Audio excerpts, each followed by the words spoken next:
Hi friends, good morning. Welcome back to my YouTube channel. Time ಬಂದು 6:30 ಆಗಿತ್ತು friends. ಮಳೆ ಮಾತ್ರ ಸಖತ್ತಾಗಿ ಹುಯ್ದಿತ್ತು ನೈಟೆಲ್ಲ. ಸ್ವಾಗತ್ ಅವರು ಹೋಗಬೇಕಿತ್ತು ಅಂದವೇ, ಅಂದರೆ ಅವರು ಬಾಗಲಕೋಟೆಗೆ ಹೋಗ್ಬೇಕಿತ್ತಂತೆ ಡ್ಯೂಟಿಗೆ. ಸೊ ಹಾಗಾಗಿ ಹೋದರು ಆ್ಯಂಡ್ ಅವತ್ತು ಬರಲ್ಲ ಅವರು. ಫ್ರೆಂಡ್ಸ್, ಟೈಮ್ ಬಂದು ಆಲ್ರೆಡಿ 11:30 ಆಗಿದೆ. ಇವಾಗ ಟಿಫನ್ ತಿಂತಾಯಿದ್ದೀನಿ. ಆ್ಯಂಡ್ ಅವ್ರು ಇಲ್ಲಲ್ಲ, ನಮ್ಮ ಹುಡುಗ ಇಲ್ವಲ್ಲ. ಅವ್ರು ಇದ್ದಿದ್ರೆ ಬೇಗನೆ 9 ಗಂಟೆಗೆ ಟಿಫನ್ ಆಗ್ತಿತ್ತು. ಅವ್ರು ಬೇಗನೆ ಹೋದರು 6:30ಗೆ. ಹಾಗಾಗಿ ಯಾಕೋ ಬೇಜಾರಾಯಿತು. ಸೊ ಹಾಗಾಗಿ ಲೇಟಾಗಿ ತಿಂತಾಯಿದ್ದೀನಿ. ಆ್ಯಂಡ್ ಆಚೆ ಕಡೆ ಅಂತೂ ಮಳೆ ಬರ್ತಾಯಿದೆ, ಕಾಣಿಸ್ತಾ ಇದೆ ನೋಡಿ ಟೆರೆಸ್ ಮೇಲೆ. ಬೆಳಗ್ಗೆಯಿಂದನೂ ಮಳೆ ಫ್ರೆಂಡ್ಸ್. ಇಲ್ಲಿ ನಮ್ಮೂರ ಸೈಡಂತೂ ಮಳೆನೇ ಇಲ್ಲ. ಇಲ್ಲಂತೂ ಹೆವಿ ಮಳೆ. ಹಾಯ್ ಫ್ರೆಂಡ್ಸ್, ಬೆಳಗ್ಗೆಯಿಂದ ಏನು ವೀಡಿಯೋನೇ ಮಾಡಿಲ್ಲ ಆ್ಯಕ್ಚುಲಿ. ಇವಾಗ ಆಲ್ರೆಡಿ ಬಂದು ಟೈಮ್ 4 ಗಂಟೆ ಆಗಿದೆ. ಸ್ವಾಗತ್ ಫೋನ್ ಮಾಡಿ ಬೈದರು, ಏನೂ ಅಡುಗೆ ಮಾಡ್ಕೊಂಡಿಲ್ಲ ನಾನಿಲ್ಲ ಅಂದರೆ ಅಂತ ಅಂದ್ಬಿಟ್ಟು ಬೈದರು. ಸೊ ಅದಕ್ಕೆ ಬೆಳಗ್ಗೆ ರೈಸ್ ಜಾಸ್ತಿ ಮಾಡಿದೆ ಪುಳಿಯೋಗರೆಗೆ. ಸೊ ಒಗ್ಗರಣೆ ಮಾಡ್ಕೊಳ್ಳೋಣ ಅಂದ್ಬಿಟ್ಟು ಈರುಳ್ಳಿ ಮೆಣಸಿನ್ಕಾಯಿ ಹಾಗೆ ಜಸ್ಟ್ ಒಗ್ಗರಣೆ ಅನ್ನೋ ಥರ ಮಾಡ್ಕೊಳ್ಳೋಣ ಅಂದ್ಬಿಟ್ಟು ರೆಡಿ ಮಾಡ್ತಾಯಿದ್ದೀನಿ. ಯಾಕೋ ಬೇಜಾರು ಬೆಳಗ್ಗೆಯಿಂದ ಸುಮ್ಮನೆ ಮಲ್ಗೆ ಇದ್ದೀನಿ. ತಿಂಡಿನೂ ಕೂಡ ಲೇಟಾಗಿ ತಿಂದೆ, 11 ಗಂಟೆ ಆಗಿತ್ತು ಮ್ಯಾಕ್ಸ್ಟು. ಸೊ ಇವಾಗ ಒಗ್ಗರಣೆಯನ್ನು ಮಾಡ್ತಾಯಿದ್ದೀನಿ. ಆ್ಯಕ್ಚುಲಿ ಬಟ್ಟೆಗಳೆಲ್ಲ ತುಂಬಾ ಇದೆ. ಬಟ್ಟೆ ಒಗೆಯೋಣ ಅಂತ ಅಂದ್ಬಿಟ್ಟು ಬಂದೆ. ಬಟ್ ಅಯ್ಯೋ ಯಾರು ಒಗಿತಾರೆ, ನಾಳೆ ಒಕ್ಕೊಳ್ಳೋಣ ಅಂತ ಅಂದ್ಬಿಟ್ಟು ಸುಮ್ಮನಾದೆ. ಇವಾಗ 4 ಗಂಟೆಲಿ ಬಂದು ಏನೋ ರೆಡಿ ಮಾಡ್ಕೊತಾ ಇದ್ದೀನಿ. ಫೈನಲಿ ಒಗ್ಗರಣೆಯನ್ನು ರೆಡಿ ಆಯಿತು. ಒಗ್ಗರಣೆ ಮಾಡಿಕೊಂಡೆ. ಆ್ಯಂಡ್ ನಾನು ಏನು ಅಭ್ಯಾಸ ಆಗಿದ್ದೀನಿ ಅಂದರೆ, ಏನೇ ತಿಂದ್ರೂ ಈ ಚಟ್ನಿ ಪುಡಿ ಅಂತೂ ಜೊತೆಲಿ ಹಾಕೋತೀನಿ. ಆಲ್ರೆಡಿ ಒಂದು ವಾರಕ್ಕೇನೆ ಹುಬ್ಳಿ ಚಟ್ನಿ ಪುಡಿ ಜೊತೆಲಿ ತಿನ್ನೋದು ಅಭ್ಯಾಸ ಆಗಿದೆ. ಬೆಳಗ್ಗೆ ಪುಳಿಯೋಗರೆ ತಿಂದೆ, ಸೊ ಅದಕ್ಕೂ ಕೂಡ ಸೈಡಿಗೆ ಚಟ್ನಿ ಪುಡಿ ಹಾಕ್ಕೊಂಡಿದ್ದೆ. ಈಗಲೂ ಕೂಡ ಒಗ್ಗರಣೆಯನ್ನು ಬಿಸಿ ಬಿಸಿ ಮಾಡ್ಕೊಂಡಿದ್ದೀನಿ. ಈಗಲೂ ಕೂಡ ಚಟ್ನಿ ಪುಡಿ ಹಾಕ್ಕೊಂಡಿದ್ದೀನಿ. ಅಷ್ಟು ಅಡಿಕ್ಟ್ ಆಗಿಬಿಟ್ಟಿದ್ದೀನಿ ಆಲ್ರೆಡಿ ಒಂದು ವಾರಕ್ಕೇನೆ. ಸಖತ್ತಾಗಿರುತ್ತೆ. ನಮಗೆ ಜಾಸ್ತಿ ಕೊಟ್ಟಿದ್ದಾರೆ ಚಟ್ನಿ ಪುಡಿನ. ಅವರು ಮಾಡಿಬಿಟ್ಟು ನಮಗೆ ಸ್ಟೋರ್ ಮಾಡ್ಕೊಂಡು ಇಟ್ಕೊಳ್ಳಿ ಬೇಕಾಗುತ್ತೆ ಅಂತ, ಎಮರ್ಜೆನ್ಸಿ ಅಂತ. ಸೊ ಊಟ ಮಾಡ್ತಾಯಿದ್ದೀನಿ ಫ್ರೆಂಡ್ಸ್. ಏನೋ ಗೊತ್ತಿಲ್ಲ, ಇವತ್ತು ಸ್ವಾಗತ ಅವ್ರು ಬರೋಲ್ಲ. ಬಟ್ ಅಂದ್ರೂ ಈ ಟೈಮಿಗೆ ಬರ್ತಾರೇನೋ ಅಂತ ಅಂದ್ಬಿಟ್ಟು ಫ್ರೆಶ್ ಅಪ್ ಆಗಿ ರೆಡಿ ಆಗ್ತಾಯಿದ್ದೀನಿ. ಏನೋ ಒಂದು ಹವ್ಯಾಸ ಫ್ರೆಂಡ್ಸ್. ಟೈಮ್ ಬಂದು ಆಲ್ರೆಡಿ 5:30 6 ಗಂಟೆ ಸಮಥಿಂಗ್. 5:30 6 ಗಂಟೆ ಆಗಿದೆ. ಬಟ್ ಸನ್ನಿಧಿ ಬರಬೇಕಿತ್ತು. ನಾನು ಒಬ್ಬಳೇ ಇದ್ದರೆ ಬರ್ತಾಳೆ ಅವಳು. ನೋಡಿ, ಇದು ಅಲೋವೆರಾ ಫ್ಲೇವರ್ ಪಾನ್ಸ್ ಪೌಡರ್. ನನಗೆ ಪಾನ್ಸ್ ಪೌಡರ್ ಕಲೆಕ್ಷನ್ ಮಾಡೋದಂದರೆ ತುಂಬ ಇಷ್ಟ. ಇನ್ನೊಂದು ತೋರಿಸ್ತೀನಿ ರೀ. ಇನ್ನೊಂದಿತ್ತು ಗ್ರೀನ್, ಯಾವುದೋ ಕಲರ್, ಅದು ಬ್ಲೂ ಕಲರ್ ಇತ್ತು. ಅದು ನೆಕ್ಸ್ಟ್ ಟೈಮ್ ತೊಗೊಳ್ತೀನಿ. 3 ತೊಗೊಳೋದಕ್ಕೆ ಸಾಕು, 2 ಸಾಕು ಅಂದರು. ಫ್ರೆಂಡ್ಸ್, ಇವಾಗ ಈ ಥರ ರೆಡಿಯಾಗಿ ದೇವ್ರ ಪೂಜೆ ಮಾಡೋಣ ಬನ್ನಿ. ಆಲ್ರೆಡಿ ಟೈಮ್ ಆಗಿದೆ. ಬೆಳಗ್ಗೆ ಆ್ಯಕ್ಚುಲಿ ಸ್ವಾಗತ ಅವ್ರು ಫ್ರೆಶ್ ಅಪ್ ಆಗಿ ಬೆಳಗ್ಗೆ ಅವರು ದೀಪ ಹಚ್ಬಿಟ್ಟು ತಿಂಡಿ ತಿಂತಾರೆ. ಆ್ಯಂಡ್ ಸಂಜೆ ನಾನು ಅವ್ರು ಬರೋ ಅಷ್ಟರಲ್ಲಿ ಫ್ರೆಶ್ ಅಪ್ ಆಗಿ ನಾನು ದೀಪ ಹಚ್ತೀನಿ. ಇವಾಗ ದೀಪ ಹಚ್ಬೇಕು ಫ್ರೆಂಡ್ಸ್. ನೋಡಿ, ನಾನು ಹೋಮ್ವರ್ಕ್ ಬರಿತಾ ಇದ್ದೀನಿ. ಸೊ ಇದು ನನ್ನ ಹೋಮ್ವರ್ಕು. ನನ್ನ ಹ್ಯಾಂಡ್ ರೈಟಿಂಗ್ ಹೆಂಗಿದೆ ಕಮೆಂಟ್ ಮಾಡಿ. ಅನ್ಕೋತಾ ಇರ್ತೀರ, ಇವಳಿಗೆ ಯಾಕಪ್ಪ ಇವಾಗ ಹೋಮ್ವರ್ಕ್ ಬರೆಯೋ ಥರ ಪರಿಸ್ಥಿತಿ ಬಂತು ಅಂತ. ಈ ಟ್ರೀನು ನಾನೇ ಬಿಡಿಸಿರೋದು ನೋಡಿ. ಇಲ್ಲಿ ಸನ್ನಿಧಿ ಮೆತ್ತಗೆ ಲುಕ್ ಕೊಡ್ತಿದ್ದಾಳೆ. ಅವಳದು ಹೋಮ್ವರ್ಕ್ ಇದು. ಚೆನ್ನಾಗಿದೆ ಹ್ಯಾಂಡ್ ರೈಟಿಂಗು. ಇವಳು 6th ಸ್ಟ್ಯಾಂಡರ್ಡು. ಸಖತ್ತಾಗಿ ಬರೆದಿದ್ದಾಳೆ ನೋಡಿ. ನಾನು ಅದೇ ಹೇಳ್ತಿದ್ದೆ, ಎಷ್ಟು ನೀಟಾಗಿ ಬರ್ತಿದ್ದೆಲ್ಲ, ಎಷ್ಟು ಪೇಷನ್ಸಿಂದ, ಎಷ್ಟು ನಿಧಾನಕ್ಕೆ ಬರೆದಿರ್ಬೋದು ನೀನು ಅಂತ. ಚೆನ್ನಾಗಿ ಬರೆದಿದ್ದಾಳೆ ಆ್ಯಕ್ಚುಲಿ. ಬಟ್ ಗುಡ್ ಅಂತ ಏನೂ ಹಾಕಿಲ್ವ ಸನ್ನಿಧಿ? ಎಲ್ಲಿ ಹಾಕಿದ್ದಾರೆ? ನೋಡಿದೆ ಅಂತ ಹಾಕಿದ್ದಾರೆ. ನಾನು ಈ ಥರ ಎಲ್ಲೂ ನೋಡಿರಲಿಲ್ಲ. ಸ್ಟಾರ್ ಹಾಕ್ಬಿಟ್ಟು, ಸ್ಟಾರ್ ಅಂದ್ರೇ ಗುಡ್ ಅನಿಸುತ್ತಲ್ಲ, ಸ್ಟಾರ್ ಅಂತ ನೋಡಿದೆ ಅಂತ ಹಾಕಿದ್ದಾರೆ. ಸೊ ಆ್ಯಂಡ್ ಇವತ್ತು ಸನ್ನಿಧಿ ನನ್ನ ಜೊತೆನೇ ಮಲ್ಕೊತಾಳೆ. ಏಕೆಂದರೆ ಇವತ್ತು ಸ್ವಾಗತ ಅವ್ರು ಬರೋಲ್ಲ. ಹಾಗಾಗಿ ಇವಳೇ ಬಂದಿದ್ದಾಳೆ. ಇವಳು ನಾನು ಇವಾಗ ಮಲ್ಕೊಳ್ಳೋದು. ಆ್ಯಕ್ಚುಲಿ ಪಾಸ್ತಾ ಮಾಡ್ತೀನಿ, ಸನ್ನಿಧಿಗೆ ಇಷ್ಟ ಆಗುತ್ತೆ, ಚೆನ್ನಾಗಿರುತ್ತೆ. ಪಾಸ್ತಾ ಮಾಡಿ ತಿಂದು ಮಲ್ಕೊಳ್ತೀವಿ. ಅವ್ಳಿಗೆ ಊಟ ಇಷ್ಟ ಆಗುತ್ತೋ ಇಲ್ವೋ ಗೊತ್ತಿಲ್ಲ. ಆ್ಯಕ್ಚುಲಿ ಅವ್ರು ರೊಟ್ಟಿ ತಿನ್ನೋರು, 4-5 ಥರ ವೆರೈಟಿ ಇರುತ್ತೆ ಅವ್ರ ಮನೆ ಊಟ. ಬಟ್ ನಾನು ಒಂದೇ ಥರ ಮಾಡೋದು. ಇದೇನು ಡ್ರಾಯಿಂಗ್ ಬುಕ್ಕ ನಾನು ನೋಡ್ತಾ ಇರೋದು? ಹಾಂ, ಅದು ಸುಮ್ಮನೆ ನೀನು ಫ್ರೆಂಡ್ಸ್ ನೋಡ್ತಾ ಇರ್ಬೋದು, ನಾನು ಡ್ರಾಯಿಂಗ್ ಬಿಡಿಸ್ತಾ ಇದ್ದೀನಿ. ಅದೆರಡು ಡಾಲ್ ಕೂಡ ನಾನೇ ಬಿಡಿಸಿರೋದು. ಅವಕ್ಕೆ ನೇಮ್ ಬೇರೆ ಕಟ್ಟಿದ್ದೀನಿ. ಮುಂದೆ ನೋಡಿ ಗೊತ್ತಾಗುತ್ತೆ. ನಾನು ಒಂದು ಸಲ ನೋಡಿದ್ರೆ ಡ್ರಾಯಿಂಗ್ನ ಒಂದು ಸಲನೂ ರಬ್ ಮಾಡ್ದಂಗೆ ನೀಟಾಗಿ ಬಿಡಿಸ್ತೀನಿ. ನಾನು ಮೊದಲಿಂದನೂ ಬಿಡಿಸ್ತೀನಿ. ಬಟ್ ಟೈಮ್ ಇರಲಿಲ್ಲ, ಯಾಕೆಂದರೆ ಬೆಂಗಳೂರಲ್ಲಿ ಕೆಲಸ ಅದು ಇದು ಅಂತ. ಬಟ್ ಬಿಫೋರ್ ನಾನು ಬೆಂಗಳೂರಿಗೆ ಹೋಗೋಕ್ಕಿಂತ ಮುಂಚೆ ತುಂಬ ಡ್ರಾಯಿಂಗ್ ಬಿಡಿಸ್ತಿದ್ದೆ. ಮತ್ತು ಆರ್ಟ್ ಎಲ್ಲ ಮಾಡ್ತಿದ್ದೆ. ತುಂಬ ಆರ್ಟ್ಗಳೆಲ್ಲ ಮಾಡಿದ್ದೆ. ಅದು ಸುಮಾರು ವರ್ಷ ಆಯ್ತಲ್ವ, ಕೊಳೆ ಎಲ್ಲ ಬಿದ್ದು ನಮ್ಮಮ್ಮ ತೆಗ್ದು ಎಸಿತು. ನೋಡಿ ಎಷ್ಟು ನೀಟಾಗಿ ಬಿಡಿಸಿದ್ದೀನಿ ಅಂತ. ನಿಮ್ಗೆ ಇಷ್ಟ ಆಗಿದೆ ಅಂತ ಅಂದ್ಕೊಳ್ತೀನಿ ಗೊಂಬೆನ. ಆ್ಯಂಡ್ ಅದು ಕ್ರಯನ್ಸು ತುಂಬ ಕೈ ಪೇಯ್ನ್ ಬರ್ತಾಯಿತ್ತು ನನಗೆ ಅದನ್ನು, ಏಕೆಂದರೆ ಪೆನ್ಸಿಲ್ ಥರ ಕ್ರಯನ್ಸು ಅದು. ಸೊ ಅಕ್ಕ ಚೆನ್ನಾಗಿ ಬಿಡ್ತಿ ಅಕ್ಕ, ನೀನೇ ಇಟ್ಕೋ ಇದನ್ನು ಡ್ರಾಯಿಂಗ್ ಬುಕ್ನ ಅಂತ ಅಂದ್ಬಿಟ್ಟು ನನಗೆ ಬಿಟ್ಕೋ ಅಂತ ಅಂದ್ಬಿಟ್ಟು ಕೊಟ್ಟಳು. ಅಂದರೆ ಸನ್ನಿಧಿ ಹೋಮ್ವರ್ಕ್ ಮಾಡ್ತಾ ಕೂತಿದ್ಲು. ನಾನು ಪಾಪ ಎದ್ದೋದ್ರೆ ಅಡುಗೆ ಮನೆಗೆ ಅವಳು ಒಬ್ಬಳೇ ಆಗ್ತಾಳಲ್ಲ ರೂಮಲ್ಲಿ ಅಂದ್ಬಿಟ್ಟು ನಾನು ಡ್ರಾಯಿಂಗ್ ಮಾಡ್ತಾ ಕೂತಿದ್ದೆ. ಆ್ಯಂಡ್ ಅವಳದು ಹೋಮ್ವರ್ಕ್ ಆಯಿತು, ಬಂದ್ವಿ 9 ಗಂಟೆಗೆ ಪಾಸ್ತಾ ಮಾಡ್ಕೊಳ್ಳೋಣ ಅಂತ ಅಂದ್ಬಿಟ್ಟು ಅವಳು ವೀಡಿಯೋ ಮಾಡ್ತಾಯಿದ್ದು. ನನ್ನನ್ನು ಮಾಡು ಅಂದರೆ ನನ್ನ ಕೈ ಮಾಡ್ತಾಯಿದ್ಲು, ನಾನು ಏನು ಮಾಡ್ತೀನಿ ಅದನ್ನು. ಬಟ್ ಚೆನ್ನಾಗಿ ಸಪೋರ್ಟ್ ಮಾಡ್ತಾಳೆ ನನಗೆ ವೀಡಿಯೋ ಮಾಡಬೇಕಂದ್ರೆ ಏನಕ್ಕಾದ್ರೂ. ಆಲೇ 1 ವಾರಕ್ಕೆ ತುಂಬ ಒಕ್ಕೊಬಿಟ್ಟಿದ್ದಾಳೆ. ತುಂಬ ಖುಷಿಯಾಗುತ್ತೆ, ಒಳ್ಳೆ ಚೋಟ ಮೋಟ ಫ್ರೆಂಡ್ ಸಿಕ್ಕಿದ್ಕೆ. ಫ್ರೆಂಡ್ಸ್ ಆ್ಯಕ್ಚುಲಿ ನಾನು ಡ್ರಾಯಿಂಗ್ ಮಾಡ್ತಾ ಕೂತಿದ್ದೆ. ಸನ್ನಿಧಿ ಹೋಮ್ವರ್ಕ್ ಇತ್ತು, 8:15 ಟೈಮ್ ಆಗಿದೆ. ಫಾಸ್ಟ್ ಆಗೋದು ಏನು ಅಂದರೆ ಪಾಸ್ತಾ ಅಂತ ಮೊದಲೇ ಮಾಡ್ಬೋದಿತ್ತು. ಇವಳು ಒಬ್ಬಳೇ ಕುತ್ಕೊಂಡು ಹೋಮ್ವರ್ಕ್ ಬರೀತಾಳಲ್ಲ ಅಂದ್ಬಿಟ್ಟು ನಾನು ಡ್ರಾಯಿಂಗ್ ಮಾಡ್ತಾ ಕೂತಿದ್ದೆ. ಇವಾಗ ಪಾಸ್ತಾ ಮಾಡ್ತಾಯಿದ್ದೀನಿ. ಇದೇನು 10 ನಿಮಿಷದಲ್ಲಿ ಆಗೋಗ್ಬಿಡುತ್ತೆ. ಇದು ಬಾಯ್ಲ್ ಆದರೆ ನಾನೊಂದು ಈರುಳ್ಳಿ ಟೊಮೊಟೊನ ಹಚ್ಕೊಂಡು ಮಾಡ್ತೀನಿ. ಕ್ಯಾಮ್ರಾಮ್ಯಾನ್ ಆಗಿರೋದು ಇವತ್ತು ನಮ್ಮ ಡೈಲಿ ಸ್ವಾಗತ ಅವ್ರು ಆಗಿದ್ರು. ಇವಾಗ ಸನ್ನಿಧಿ ನನ್ನ ಜೊತೆನೇ ಇರ್ತಾಳೆ ಇವತ್ತು ನೈಟು. ಬೆಳಗ್ಗೆ ಆಬ್ವಿಯಸ್ಲಿ ಸ್ಕೂಲಿಗೆ ಹೋಗ್ತಾಳೆ. ಬನ್ನಿ ಪಾಸ್ತಾ ಮಾಡೋಣ. ಫ್ರೆಂಡ್ಸ್, ಒಂದೇ ಈರುಳ್ಳಿ, ಒಂದೇ ಟೊಮೊಟೊ, 3 ಮೆಣಸಿನ್ಕಾಯಿ ಹಾಕೊತಾ ಇದ್ದೀನಿ. ಜಾಸ್ತಿ ಬೇಡ ಮಸಾಲೆ ಅಂತ, ನಾವಿಬ್ಬರೇ ಅಲ್ವಾ, ಹಾಗಾಗಿ ಚೆನ್ನಾಗಾಗುತ್ತೆ. ಅದಕ್ಕೆ ಏನೋ ಸೋಯಾ ಸಾಸು ಅದೇನೇನೋ ಹಾಕಿ ಮಾಡಿದ್ರೆ ಚೆನ್ನಾಗಿರುತ್ತೆ ಅಂತ ಕಮೆಂಟ್ ಮಾಡಿದರು. ಬಟ್ ಅಷ್ಟೆಲ್ಲ ತೊಗೊಂಡಿಲ್ಲ ಇನ್ನು ಸದ್ಯಕ್ಕೆ, ಏಕೆಂದರೆ ಅದು ತೊಗೊಂಡ್ರೆ ಸ್ಟೋರ್ ಮಾಡೋಕ್ಕೆ ಫ್ರಿಡ್ಜ್ ಇಲ್ಲ ಫಸ್ಟ್ ಆಫ್ ಆಲು. ಹಾಗಾಗಿ ಸಿಂಪಲಾಗಿ ಮಾಡ್ಕೊತೀನಿ.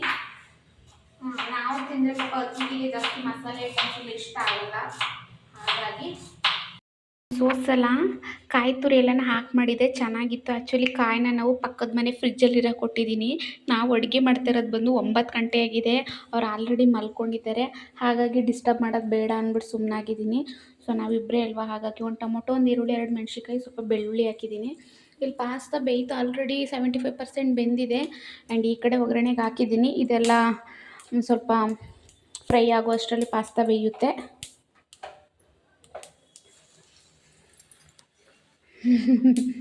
ಸನ್ನಿಧಿ ಹೋಮ್ವರ್ಕ್ ಬರ್ಕೊಂಡು ನಾನು ಡ್ರಾಯಿಂಗ್ ಮಾಡಿದೆ. ಅದು ಆ್ಯಕ್ಚುಲಿ ಫುಲ್ಲು ಅದು ನಾರ್ಮಲ್ ಪೆನ್ಸಿಲಲ್ಲ, ಅದು ಪೆನ್ಸಿಲ್ ಥರ, ಕ್ರಯನ್ಸ್ ಥರ ಅಲ್ಲ. ಸೊ ಅದು ನಮ್ಕಿ ಬರೆದು ಫುಲ್ಲು ಕೈಯೆಲ್ಲ ಇದಾಯಿತು. ಚೆನ್ನಾಗಿ ಬಿಡಿಸಿದ್ದೀನಿ. ನಿಮ್ಗೆ ಆಮೇಲೆ ಬೇಕಿದ್ರೆ ಫೋಟೋನು ಟ್ಯಾಗ್ ಮಾಡ್ತೀನಿ ನೋಡಿ. ಒಂದೇ ಟೇಕಲ್ಲಿ ಬಿಟ್ಟಿದ್ದೀನಿ ಅದನ್ನು. ನನಗೂ ಇಷ್ಟ ಡ್ರಾಯಿಂಗ್ ಬಿಡೋದು ಅಂದರೆ. ಕಲರ್ಫುಲ್ಲಾಗೆ ಪಾಸ್ತಾ ಏನೋ ರೆಡಿ ಆಯಿತು. ಇದನ್ನು ಒಂದು 2 ನಿಮಿಷ ಹಾಗೆ ತಿರುಗಿಸಿ ಈಗ ಹಾಕೊಂಡು ತಿನ್ನೋದೇನೆ. ನಂದು ಹೋದ್ಸಲ ಕಾಯಿ ಹಾಕಿದ್ದೆ, ಇನ್ನೂ ಸಖತ್ತಾಗಿತ್ತು, ನೆಕ್ಸ್ಟ್ ಲೆವೆಲ್ ಆಗಿತ್ತು. ಇವಾಗ ಸ್ವಲ್ಪ ಅರಿಶಿನ ಪುಡಿ ಹಾಕ್ತೆ, ಅದು ಹೆವಿ ಕಲರ್ ಆಗ್ಬಿಡ್ತು ಅನಿಸುತ್ತೆ. ಖಾರದ ಪುಡಿ, ಅರಿಶಿನ ಪುಡಿ ಹಾಕ್ತೆ. ಫ್ರೆಂಡ್ಸ್, ರೆಡಿ ಆಯಿತು. ಇವಾಗ ತಿನ್ನೋಣ ಬನ್ನಿ. ಸನ್ನಿಧಿ ಆವಾಗಿಂದ ಒಂದು 20 ಸಲ ಇಲ್ಲಿ ನಮ್ಮ ಬಾಲ್ಕನಿಗೆ ಬಂದು ನೋಡ್ತಿದ್ದಾಳೆ. ಏನಪ್ಪ ರೀಸನು ಅಂದರೆ, ಇಲ್ಲಿಂದ ಅವ್ರ ಮನೆ ಕಾಣಿಸುತ್ತೆ, ಇಲ್ಲಿ ಲೈಟ್ ಕಾಣ್ತಿದೆಯಲ್ಲ ಅಲ್ಲಿ. ಸೊ ಅವ್ರ ಅಪ್ಪ ಅಮ್ಮ ಡಿಮಾರ್ಟ್ಗೆ ಹೋಗಿದ್ದಾರೆ ಏನೋ ಮನೆಗೆ ಗ್ರಾಸರೀಸ್ ತರೋದಕ್ಕೆ. ಸೊ ಬಂದ್ರ ಅಂತ ನೋಡ್ತಿದ್ದಾಳೆ. ಪಾಪ ಫಸ್ಟ್ ಟೈಮ್ ಅನಿಸುತ್ತೆ ಎಲ್ಲ ಬಂದಿರೋದು. ಹಾಂ, ಇರಬೇಕು ಮೇ ಬಿ. ನಾನೇನು ಫೋರ್ಸ್ ಮಾಡಲಿಲ್ಲ ಪಾಪ, ಅಡ್ಜಸ್ಟ್ ಇರುತ್ತೋ ಏನೋ ಅಂತ. ನಾನು ಕರೀಲೂ ಇಲ್ಲ, ಯಾಕೆ ಪಾಪ ಅವ್ರ ಅಪ್ಪ ಅಮ್ಮನ ಜೊತೆನೇ ಇರಲಿ ಅಂತ. ಅವಳೇ ಬಂದು ನಿನ್ನೆ ಹೆಂಗೆ ಅಂದಿದ್ಲು, ಬಟ್ ಅವಳೇ ಬ್ಯಾಗ್ನ ತಗೊಂಡ್ಬಂದ್ಲು. ಇಲ್ಲಿ ನೋಡ್ತಾ ಇದ್ದಾಳೆ ಪಾಪಚ್ಚಿ ಅವ್ರ ಮನೇನ, ಬಂದ್ರ ಅಂತ. ಆಲ್ರೆಡಿ ಟೈಮ್ 9:15 ಆಗಿದೆ. ಇವಳು ನೋಡಿ ಸರ್ಕಸ್ ಮಾಡ್ತಿದ್ದಾಳೆ. ಹೈ ಗೈಸ್, ನಾನು ಒಂದು ಮ್ಯಾಟ್ರ್ ಬಗ್ಗೆ ಮಾತಾಡಬೇಕಿತ್ತು, ಒಂದು ವಿಷಯದ ಬಗ್ಗೆ. 2 ದಿನದಿಂದ ಅದನ್ನು ನಮ್ಮ ಅಕ್ಕ ಹಾಕ್ಬೇಡ ಅಂತ ಹೇಳಿದ್ದು. ಏನಪ್ಪ ಅಂದರೆ, ನಾನು ಪ್ರ್ಯಾಂಕ್ ಆಗಿದ್ರ ಬಗ್ಗೆ. ಸೀರಿಯಸ್ಲಿ ಹೆಂಗಾಗಿತ್ತು ಅಂದರೆ, ನಿಜವಾಗ್ಲೂ ನನ್ನಿಂದನೇ ಆಗಿತ್ತು. ನಮ್ಮ ಅಕ್ಕಂದು 2 ವರ್ಷದ ಚಾನಲ್ ಹೊಗೆ ಹಾಕಿಸ್ಕೊತಲ್ಲ. ಯಾಕಪ್ಪ, ನಂದಾದರೂ ಹೋಗ್ಬೇಕಿತ್ತು, ಅವಳದು ಹೋಯ್ತಲ್ಲ ಅಂತ ಸೀರಿಯಸ್ಲಿ ತಲೆ ಕೆಟ್ಟೋಗಿತ್ತು. ನಾವು ದೇವಸ್ಥಾನಕ್ಕೆ ಹೋಗಿದ್ವಿ, 2 ದೇವಸ್ಥಾನಕ್ಕೆ. ನಾವು ರೈಲ್ವೆ ಟ್ರ್ಯಾಕ್ ಮೇಲೆ ನಡ್ಕೊಂಡೇ ಹೋಗಬೇಕಿತ್ತು ಆ ದೇವಸ್ಥಾನಕ್ಕೆ. ಆ್ಯಕ್ಚುಲಿ ಅಲ್ಲೆಲ್ಲ ನಾರ್ಮಲಾಗಿ ನಡ್ಕೊಂಡು ಹೋಗ್ತಾರೆ, ಯಾವುದೇ ಥರ ಭಯ ಏನಿಲ್ಲ. ನಮ್ಮ ಥರನೇ 20-30 ಜನ, 100 ಜನ, 200 ಜನ. ಅದು ಫೇಮಸ್ ದೇವಸ್ಥಾನ, ಆಂಜನೇಯ ದೇವಸ್ಥಾನ, ಇಲ್ಲಿ ಹುಬ್ಳಿ ಸೈಡು. ಬಟ್ ಅವಳು ಆ ಟೈಮಲ್ಲಿ ಮಾಡಿಬಿಟ್ಟು ಈ ಥರ ಆಗಿದೆ ಅಂದರೆ, ಆ್ಯಕ್ಚುಲಿ ನಮ್ಮದು YT ಸ್ಟುಡಿಯೋ ಪ್ರಾಬ್ಲಮ್ ಇದೆ. ಅಂದರೆ ನಮ್ಮಿಬ್ರದ್ದು ಯೂಟ್ಯೂಬ್ ಪ್ರಾಬ್ಲಮ್ ಇದೆ. ನಮ್ಮದು ಮೇಲ್ ಐ ಡಿನ ಅವಳ ಮೇಲ್ ಐ ಡಿಗೆ ಹಾಕಿ ಇಬ್ರದ್ದು ಒಂದೇ ಅಕೌಂಟ್ ಆ್ಯಕ್ಸಸ್ ಇದೆ. ಹಾಗಾಗಿ ಪ್ರಾಬ್ಲಮ್ ಇದ್ದಿದ್ದನ್ನ ಯೂಸ್ ಮಾಡಿಕೊಂಡು ಈ ಥರ ಪ್ರ್ಯಾಂಕ್ ಮಾಡಿದ್ರು. ಅದು ನಂಬಲೇಬೇಕಾಗಿತ್ತು, ಆ ಥರ ಇತ್ತು ಅದು. ಏಕೆಂದರೆ ನಮಗೆ ಗೊತ್ತಿತ್ತು ಇಬ್ರಿಗೂ ಇದು ಪ್ರಾಬ್ಲಮ್ ಇದೆ, ಯಾರಿಗಾದ್ರೂ ಏನಾದರೂ ಪ್ರಾಬ್ಲಮ್ ಆಗುತ್ತೆ ಅಂತ. ಆ ಟೈಮ್ನ ಯುಟಿಲೈಸ್ ಮಾಡಿಕೊಂಡು ನನ್ನ ಸ್ವಾಗತನ ಇಬ್ಬರೂ ಪ್ರ್ಯಾಂಕ್ ಮಾಡಿದ್ಲು. ಸೀರಿಯಸ್ಲಿ ಜೀವನೇ ಕೈಗೆ ಬಂದಿತ್ತು. ನಾನು ಬೈದಿದ್ದೀನಿ ಎಕ್ಕಮುಖ, ಕೆಲವೊಂದನ್ನು ಕಟ್ ಮಾಡಿದ್ದಾಳೆ. ಅಂದರೆ ಅವಳು ನಿಜ ಹೇಳಿದ್ಮೇಲೆ ಆ್ಯಂಡ್ ನಮಗೆ ಯೂಟ್ಯೂಬ್ನ ನಂದು ಮಾನಿಟೈಸೇಷನ್ ಮಾಡಿಕೊಟ್ನಲ್ಲ ಅವರು ಅಮೌಂಟು ಇಸ್ಕೊಂಡು ಬಟ್ ಹೆಂಗೆ ಬೇಕು ಹಾಗೆ ನಂದು ಐ ಡಿ ಮತ್ತು ನಂದು ಮೇಲ್ ಐ ಡಿ ಅವಳದು ಮೇಲ್ ಐ ಡಿ ಒಂದೇ ಆಗಿದೆ ಮತ್ತು ಅಕೌಂಟ್ ನಂಬರ್ನೇ ಆ್ಯಡ್ ಮಾಡಿಲ್ಲ. ಇಬ್ರದ್ದು ಮರ್ಜ್ ಆಗಿಬಿಟ್ಟಿದೆ. ನನ್ನ ಡಾಲರ್ ಅವಳ ಡಾಲರ್ಗೆ ಕನ್ವರ್ಟ್ ಆಗ್ತಿದೆ. ಸೊ ಏನೇನೋ ಪ್ರಾಬ್ಲಮ್ಗಳಾಗ್ತಾ ಇದೆ. ಸ್ಟಾರ್ಟಿಂಗಿಂದ ಅವಳು ಬೇಜಾರು, ಅವಳು ಬೇರೆ ಪ್ರ್ಯಾಂಕ್ ಬೇರೆ ಮಾಡಿದ್ದಾಳೆ. ನನಗೆ ಬೇರೆ ಭಯ. ಅಯ್ಯೋ ಇನ್ನೂ ಆ ಪ್ರಾಬ್ಲಮ್ಮೇ ಸಾಲ್ವ್ ಆಗಿಲ್ಲ ನಮ್ಮದು ವೈ ಟಿ ಸ್ಟುಡಿಯೋದು. ಯಾರನ್ನು ಕೇಳೋದು ಬೇಕು, ಏನು ಮಾಡಬೇಕು, ಈ ಟೆಕ್ನಿಕಲ್ ಬಗ್ಗೆ ಯಾರಿಗೆ ಗೊತ್ತು ಅನ್ನೋದೇ ನಮಗೆ ಕನ್ಫ್ಯೂಷನು. ಅವಳು 2-3 ದಿನದಿಂದ ಟ್ರೈ ಮಾಡ್ತಾನೆ ಇದ್ದಾಳೆ ಯಾರನ್ನ ಕಾಂಟ್ಯಾಕ್ಟ್ ಮಾಡೋದು ಹೇಗೆ ಅಂತ. ಆ ಟೈಮ್ನ ಯುಟಿಲೈಸ್ ಮಾಡ್ಕೊಂಡು ಅವಳು ನಮ್ಮನ್ನ ಸರಿ ಬಕ್ರ ಮಾಡಿದ್ಲು. ಹೇಗೆ ಅಳ್ತಿದ್ದಾಳೆ ಅಂದರೆ ರಿಯಲ್ಲಾಗಿ ಅವಳು ಅದೇ ಥರ ಅಳೋದು. ಅಂದರೆ ಟೋನ್ ಬರುತ್ತಲ್ಲ ಅಳೋದು, ಅದೇ ಥರ ನಾನು ಅಳ್ತಿದ್ದಾಳೆ. ನನಗೆ ಜಾಸ್ತಿ ರಿಯಾಕ್ಷನ್ ಕೊಡೋಕ್ಕಾಗ್ತಿಲ್ಲ. ಏನಕ್ಕೆ ಅಂದರೆ ನನ್ನ ಜೊತೆ 4-5 ಜನ ಇದ್ದಾರೆ. ನಾವು ಫ್ರೆಂಡ್ಸ್ ಜೊತೆ ಹೋಗಿದ್ದು. ಆಮೇಲಿಂದ ನಾವೇನಂತಂದರೆ ಸುತ್ತಮುತ್ತ ಒಂದು 50-60 ಜನ ಬೇರೆ ಇದ್ದಾರೆ. ರೈಲ್ವೆ ಟ್ರ್ಯಾಕ್ ಮೇಲೆ ಆ ಕಡೆ ಈ ಕಡೆ ಜನ ಇದ್ದಾರೆ. ನನಗೆ ಎಕ್ಸ್ಪ್ರೆಸ್ ಮಾಡೋಕ್ಕೂ ಕೂಡ ಆಗ್ತಾಯಿಲ್ಲ. ಮಾತಾಡ್ತಾ ಇದ್ದೀನಿ ಬಟ್ ಅದನ್ನು ಜಾಸ್ತಿ ಎಕ್ಸ್ಪ್ರೆಸ್ ಮಾಡೋಕ್ಕಾಗ್ತಿಲ್ಲ. ಏನು ಈ ಥರ, ಯಾಕೆಂದರೆ ನಮ್ಮ ಲ್ಯಾಂಗ್ವೇಜೇ ಬೇರೆ, ಜೋರಾಗಿ ಮಾತಾಡೋಕ್ಕಾಗಲ್ಲ, ಎಕ್ಸ್ಪ್ರೆಸ್ ಮಾಡೋಕ್ಕಾಗಲ್ಲ. ನಾರ್ಮಲಾಗಿ ಮಾತಾಡ್ತಾ ಇದ್ದೀನಿ, ಮಾಮೂಲಿನೇ ಫೀಲ್ ಆಗ್ತಿದೆ. ತುಂಬ ಬೇಜಾರಾಗ್ತಿದೆ. ಅದು ಹೋಯ್ತು ಅನ್ನೋದಕ್ಕಿಂತ ನನ್ನಿಂದ ಹೋಯ್ತು. ನನ್ನ ಚಾನಲ್ ಹೋಗಬೇಕಿತ್ತು, ನಾನು ಓಪನ್ ಮಾಡಿದ್ದಕ್ಕೆ ಹೋಯ್ತು. ನಾನು ಯಾಕಾದರೂ ಓಪನ್ ಮಾಡಿದ್ನೋ, ಸುಮ್ಮನೆ ಇರಬೇಕಿತ್ತು ಅನ್ನೋದು ಒಂದು ಥಾಟ್ ಇತ್ತು. ಸೀರಿಯಸ್ಲಿ ತುಂಬ ಬೇಜಾರಾಯಿತು. ಸ್ವಾಗತ್ಗೂ ಕೂಡ ತುಂಬ ಬೇಜಾರಾಯಿತು. ದೇವಸ್ಥಾನಕ್ಕೆ ನಾನು ಅವ್ರ ಕೈ ಜಗಳಾಡ್ತಾ ಇದ್ದೀನಿ, ನಾನು ಬರಲ್ಲ ಹೋಗಿ ಸುಮ್ಮನೆ ಅಂತ. ನಮ್ಮ ಅಕ್ಕ ಹೋಗು ನೀನು ಅಂದ್ಲು. ಸರಿ ನೀನು ಲೈನಲ್ಲಿರು, ನೀನು ಕೇಳ್ಕೊ, ನಾನು ಕೇಳ್ಕೊತೀನಿ. ಇಲ್ಲಿ ಬಂದಾಗಲೇ ಹಿಂಗಾಗಿದೆ, ಆಂಜನೇಯ ನಮಗೆ ಕೈ ಬಿಡಲ್ಲ, ಧೈರ್ಯ ತಗೋ ಅಂತ ಹೇಳ್ಬಿಟ್ಟು 5 ನಿಮಿಷ ಲೈನಲ್ಲೇ ಇದ್ದು ನಾನು 3 ಸುತ್ತು ಹಾಕಿ ಚೆನ್ನಾಗಿ ಅದ್ರ ಬಗ್ಗೆನೇ ಬೇಡ್ಕೊಂಡಿದ್ದೀನಿ. ಸ್ವಾಗತ ಕೂಡ ಪ್ರೆಸೆಂಟ್ ಅಲ್ಲಿ ಏನಾಯ್ತು ಅದ್ರ ಬಗ್ಗೆನೇ ಬೇಡ್ಕೊಂಡು ಆಚೆ ಬಂದು ನನಗೆ ಏನು ಹೇಳಬೇಕು ಅಂತಲೇ ಗೊತ್ತಾಗ್ತಾ ಇಲ್ಲ. ಅವಳಿಗೆ ಯಾವ ಥರ ಸಮಾಧಾನ ಮಾಡಬೇಕಂತ. ಆ್ಯಕ್ಚುಲಿ ಅವಳು ಹೇಳಿದ್ದು ಅವಳು ಫ್ರ್ಯಾಂಕ್ ಮಾಡಿರ್ಬೋದು, ಬಟ್ ಅವಳು ಹೇಳಿರೋದ್ರಲ್ಲಿ ನಿಜ ಇತ್ತು. ಏನಪ್ಪ ಅಂತ ಅಂದರೆ ನಮ್ಮ ಅಕ್ಕ ಯೂಟ್ಯೂಬ್ ಮಾಡೋದೇ ಕೆಲವೊಬ್ರಿಗೆ ಇಷ್ಟ ಇಲ್ಲ, ಇನ್ಕ್ಲೂಡಿಂಗ್ ನಮ್ಮ ಫ್ಯಾಮಿಲಿ, ನಮಗೆ ಬೇಕಾಗಿರೋರು, ತುಂಬ ಹತ್ತಿರದಲ್ಲಿರೋರಿಗೆ ಕೂಡ ಅವಳು ಯೂಟ್ಯೂಬ್ ಮಾಡೋದು ಇಷ್ಟ ಇಲ್ಲ. ಬಟ್ ಅದರಿಂದ ಮಾಡಿ ಅವ್ರ ಎದುರುಗಡೆನೇ ಚೆನ್ನಾಗಿ ಮಾಡಿ ಇವಾಗ ಅವಳಿಗೇನೋ ಅವಳ ಜೀವನಕ್ಕೆ, ಅವಳ ಮಗಳಿಗೆ, ಅವಳ ಖರ್ಚಿಗೇನೋ ಮಾಡ್ಕೊತಿದ್ದಾಳೆ, ಅವ್ರು ಯಾರನ್ನೂ ತಲೆ ಕೆಡಿಸ್ಕೊಳ್ದೇನೆ. ಈಗ ಏನಾದರೂ ಅಕೌಂಟು ಡಿಲೀಟ್ ಆಗಿಬಿಟ್ರೆ ಹೆಂಗಾಗುತ್ತೆ ಅಂತ ಅಂದರೆ, ಈಗ ಅಕೌಂಟ್ ಡಿಲೀಟ್ ಆಯಿತು, ಇವಾಗೇನು ಫಸ್ಟಿಂದ ಮಾಡ್ತಾಳೆ. ಈಗ ಬೇರೆ ಯೂಟ್ಯೂಬ್ದು ಎಲ್ಲ ರೂಲ್ಸ್ ಎಲ್ಲ ಚೇಂಜ್ ಆಗಿದೆ. ಏನಂತ 2,000 ಫಾಲೋವರ್ಸು, 8,000 ಅವರ್ಸು ಕಂಪ್ಲೀಟ್ ಆಗಬೇಕು ಅಂತ. ಇದೆಲ್ಲರೂ ಓಕೆ ಮಾಡ್ಕೊಳ್ಳೋಣ. ಆದರೆ ಇಷ್ಟು ದಿನ ನಂದು ಮರ್ಜ್ ಆಗಿದೆ ಡಾಲರು, ಅವಳದು ಮರ್ಜ್ ಆಗಿದೆ. 150-200 ಅಷ್ಟು ವೇಸ್ಟ್ ಆಗಿಬಿಡುತ್ತೆ. ಮತ್ತು ಈಗ ಫಸ್ಟಿಂದ ಸ್ಟಾರ್ಟ್ ಮಾಡಬೇಕು. ಇವಾಗ ಅವಳದು ಹೋದಂಗೆ ಡಿಲೀಟ್ ಆದಂಗೆ ನಂದು ಡಿಲೀಟ್ ಆಗಿಬಿಡುತ್ತೇನೋ ಅಂತ ನಿಜವಾಗ್ಲೂ ಸೀರಿಯಸ್ಲಿ ಬ್ಲ್ಯಾಂಕ್ ಆಗಿಬಿಟ್ಟಿದೆ. ಎಕ್ಸ್ಪ್ರೆಸ್ ಮಾಡೋಕ್ಕಾಗ್ತಿರ್ಲಿಲ್ಲ, ಬಟ್ ತುಂಬ ಬ್ಲ್ಯಾಂಕ್ ಆಗಿದೆ. ಆ್ಯಂಡ್ ನಾನು ಬೇಜಾರಲ್ಲಿದ್ದರೆ ಅವಳನ್ನ ಸಮಾಧಾನ ಮಾಡೋಕ್ಕಾಗಲ್ಲ. ಸುಮ್ಮನಿರು, ಬರುತ್ತೆ, ಕಷ್ಟಪಟ್ಟಿದ್ದು ಯಾವಾಗಲೂ ಹೋಗಲ್ಲ, ಕಷ್ಟಪಟ್ಟಿದ್ದು ಬಂದೇ ಬರುತ್ತೆ ಅಂತ ನಾನು ಸಮಾಧಾನ ಮಾಡ್ತಿದ್ದೀನಿ. ಅವಳ ಅಜ್ಜಿ ಅವಳು ನನಗೆ ಪ್ರ್ಯಾಂಕ್ ಮಾಡ್ತಿದ್ದಾಳೆ ಸೀರಿಯಸ್ಲಿ.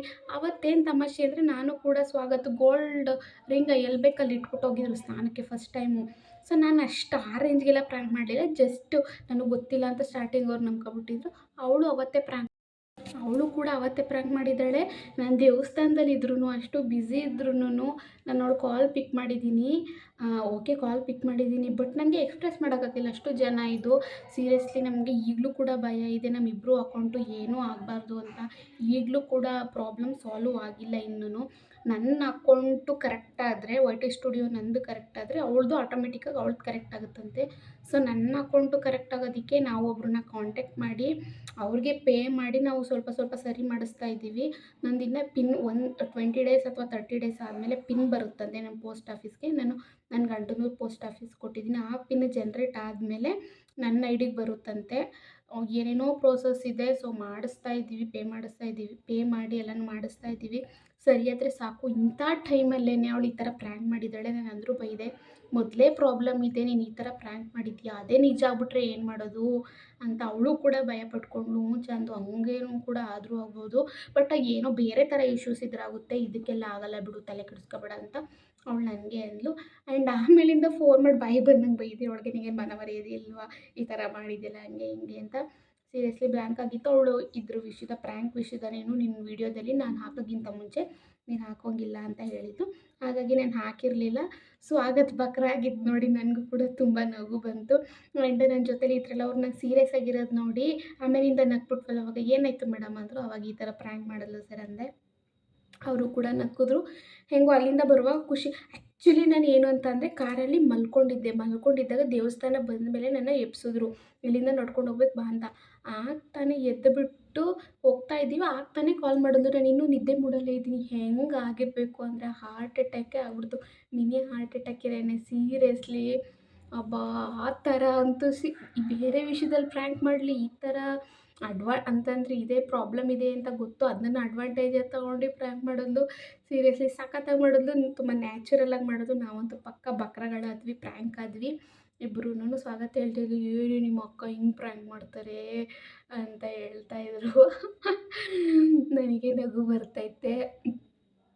ಚೆನ್ನಾಗಿ ಮಾಡಿದ್ಲು. ಫಸ್ಟ್ ಟೈಮು ಅವಳ ಚಾನಲಲ್ಲಿ ಒಬ್ರನ್ನ ಪ್ರ್ಯಾಂಕ್ ಮಾಡಿದ್ದಾಳೆ ಅಂದರೆ ನಾನೇ ಬಕ್ರ, ನಾನು ಒಂದು ಬಕ್ರ, ಸ್ವಾಗತ ಅವ್ರ ಬಕ್ರ. ಏಕೆ ಅಂದರೆ ಅದು ಪ್ರಾಬ್ಲಮ್ ಇದ್ದಿದ್ದರಿಂದ ಅದನ್ನೇ ಅಡ್ವಾಂಟೇಜಾಗಿ ತಗೊಂಡು ಮಾಡಿದ್ದಾಳೆ.